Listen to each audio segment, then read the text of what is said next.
Assalamualaikum warahmatullahi wabarakatuh. Perkenalkan, nama saya Ika Riana Tungkagi. Saya dari jurusan Pendidikan Kimia Universitas Negeri Gorontalo. Saya merupakan salah satu mahasiswa PLP2 dan insya Allah akan mengajar di kelas 9D dengan materi reproduksi pada tumbuhan dan hewan. Setiap makhluk hidup itu berusaha untuk mendapatkan keturunan.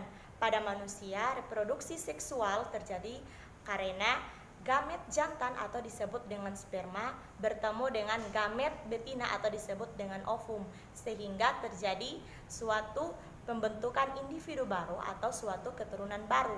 Tidak hanya pada manusia, pada tumbuhan dan hewan mempunyai juga reproduksinya masing-masing.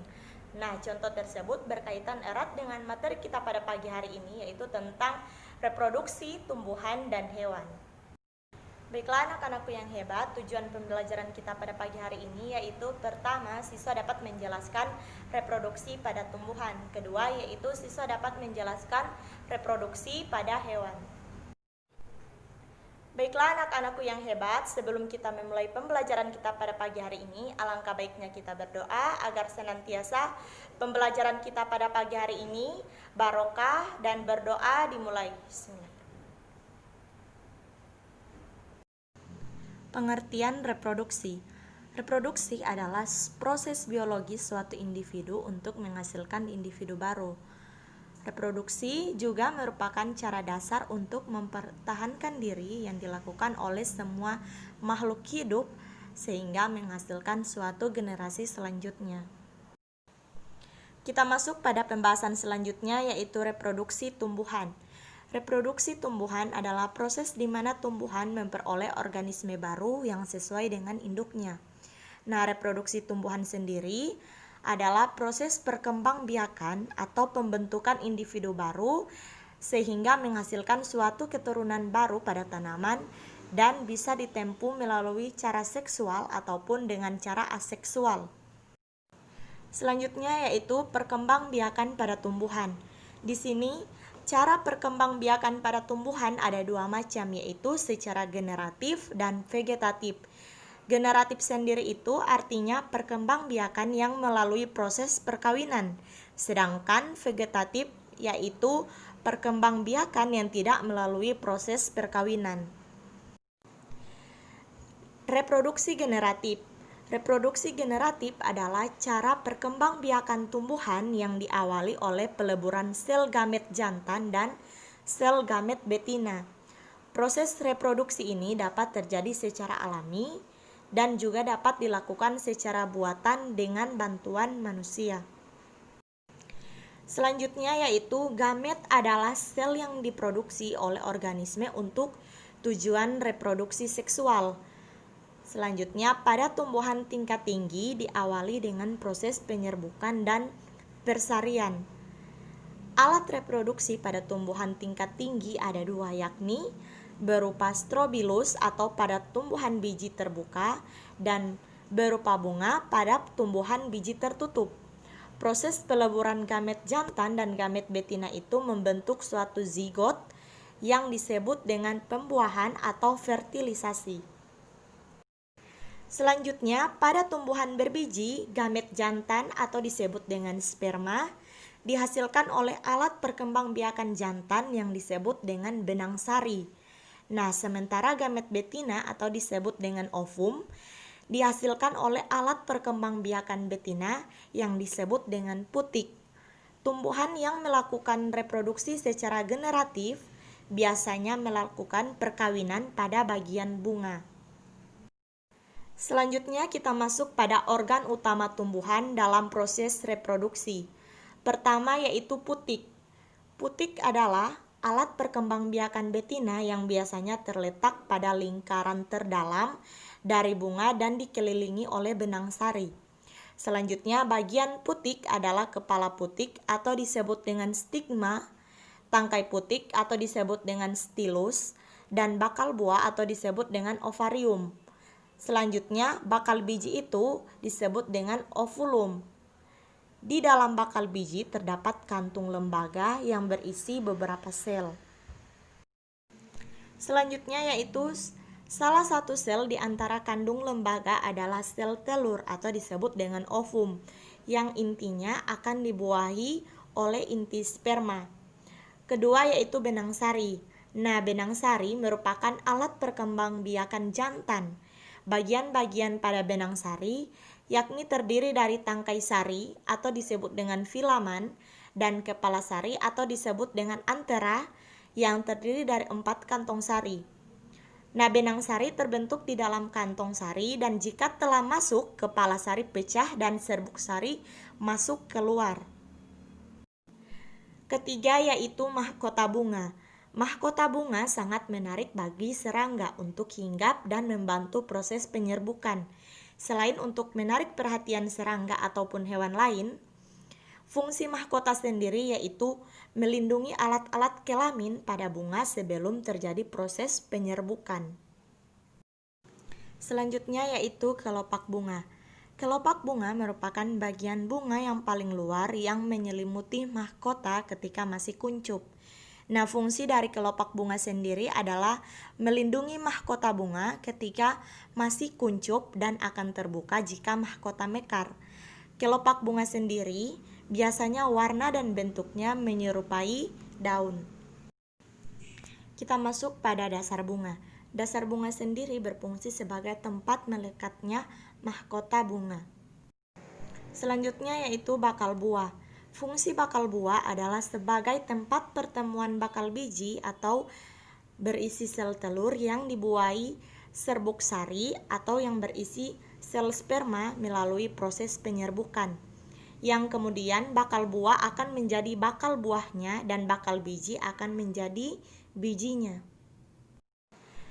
Selanjutnya yaitu tangkai bunga. Fungsi tangkai bunga ialah penghubung antara bunga dengan ranting dan tangkai bunga sendiri juga berfungsi sebagai penopang bunga. Pada dasarnya, bunga berada pada bunga bagian bawah yaitu di atas tangkai bunga. Selanjutnya yaitu pada proses reproduksi generatif bisa terjadi karena beberapa faktor yaitu pertama, penyerbukan angin, kedua, penyerbukan hewan, ketiga, penyerbukan serangga, keempat, penyerbukan siput, kelima, penyerbukan burung, keenam yaitu penyerbukan kelelawar, dan ketujuh yaitu penyerbukan manusia.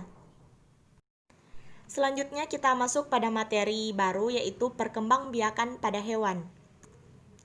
Secara umum, perkembangbiakan hewan dibagi menjadi dua cara yaitu perkembangan secara vegetatif atau aseksual dan generatif atau seksual. Di sini, perkembangan vegetatif atau aseksual itu pada hewan merupakan perkembangbiakan untuk menghasilkan individu baru yang tidak disertai dengan proses pembuahan atau peleburan sel kelamin jantan dan sel kelamin betina. Perkembangbiakan vegetatif banyak dilakukan oleh hewan tingkat rendah. Perkembangbiakan vegetatif ini pada hewan dibedakan menjadi 3 jenis yaitu pertunasan, fragmentasi, dan partenogenesis. Kemudian membentuk tunas. Terdapat hewan yang mampu berkembang biak aseksual dengan cara membentuk tunas untuk menghasilkan suatu keturunan. Selanjutnya yaitu fragmentasi. Planaria merupakan salah satu contoh hewan yang dapat melakukan fragmentasi. Kemudian partenogenesis. Partenogenesis ini secara alami dapat terjadi pada hewan lebah, semut, taun, kutu daun, dan kutu air. Pada lebah, ovum yang dibuahi akan tumbuh dan berkembang menjadi lebah betina, sedangkan yang tidak dibuahi akan tumbuh menjadi lebah jantan. Selanjutnya yaitu perkembangbiakan generatif atau disebut dengan seksual pada hewan.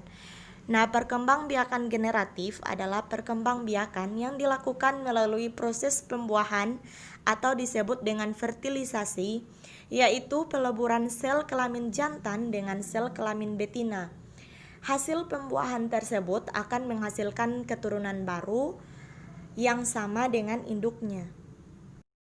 Selanjutnya yaitu perkembangbiakan generatif pada hewan dapat dibagikan menjadi 3 macam yaitu ovipar atau bertelur, vivipar atau melahirkan, dan ovovivipar atau bertelur dan melahirkan. Masing-masing perkembangbiakan ini memiliki ciri yang berbeda-beda. Baiklah, kita bahas satu persatu. Pertama yaitu hewan ovipar. Di sini hewan ovipar adalah hewan yang berkembang biak dengan cara bertelur. Setelah pembuahan, maka terbentuklah embrio. Nah, embrio hewan ini tumbuh dan berkembang biak di dalam cangkang telur. Ciri-ciri hewan ovipar. Di sini tidak memiliki daun telinga. Kedua yaitu tidak memiliki kelenjar susu, dan umumnya bangsa unggas maupun reptil. Contohnya seperti ayam, burung merpati, ikan mujair, dan sebagainya. Selanjutnya yaitu hewan vivipar. Vivipar adalah hewan yang berkembang biak dengan cara beranak atau melahirkan. Hewan yang berkembang biak dengan cara melahirkan adalah hewan mamalia ataupun hewan yang menyusui. Ciri-ciri hewan vivipar yaitu memiliki daun telinga, memiliki puting susu dan kelenjar susu, golongan hewan mamalia, tubuh ditutupi bulu, janin tumbuh di dalam rahim, kemudian individu baru dilahirkan oleh induknya. Nah, contohnya yaitu unta, kucing, jerapah, dan sebagainya. Terakhir yaitu hewan ovovivipar. Ovovivipar adalah hewan yang berkembang biak dengan cara bertelur dan beranak.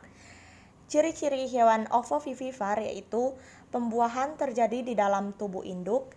Kedua yaitu setelah terjadi pembuahan maka terbentuk telur. Ketiga yaitu zigot tumbuh menjadi embrio yang berada di dalam telur. Dan keempat yaitu cadangan makanan berasal dari dalam telur dan bukan dari induknya. Nah, contoh hewan ovovivipar yaitu ikan pari, bunglon, dan kuda laut. Baiklah anak-anakku yang hebat, kesimpulan kita pada pagi hari ini yaitu reproduksi adalah proses biologis suatu individu untuk menghasilkan individu baru. Nah, reproduksi tumbuhan dan hewan terbagi menjadi dua macam, yaitu reproduksi seksual dan reproduksi aseksual. Di sini reproduksi seksual melibatkan sel kelamin berupa sel sperma yang dihasilkan oleh serbuk sari dan sel telur. Sedangkan reproduksi aseksual di sini yaitu tanpa melewati proses fertilisasi atau tanpa melewati proses pembuahan. Baiklah anak-anakku yang hebat, demikianlah pembelajaran kita pada pagi hari ini. Semoga apa yang Ibu sampaikan bisa bermanfaat bagi kita semua. Lebih dan kurangnya Ibu mohon maaf. Wabillahi taufiq wal hidayah. Wassalamualaikum warahmatullahi wabarakatuh. Pagiku cerahku, matahari bersinar, ku gendong tas merahku di pundak. Selamat pagi semua, ku nanti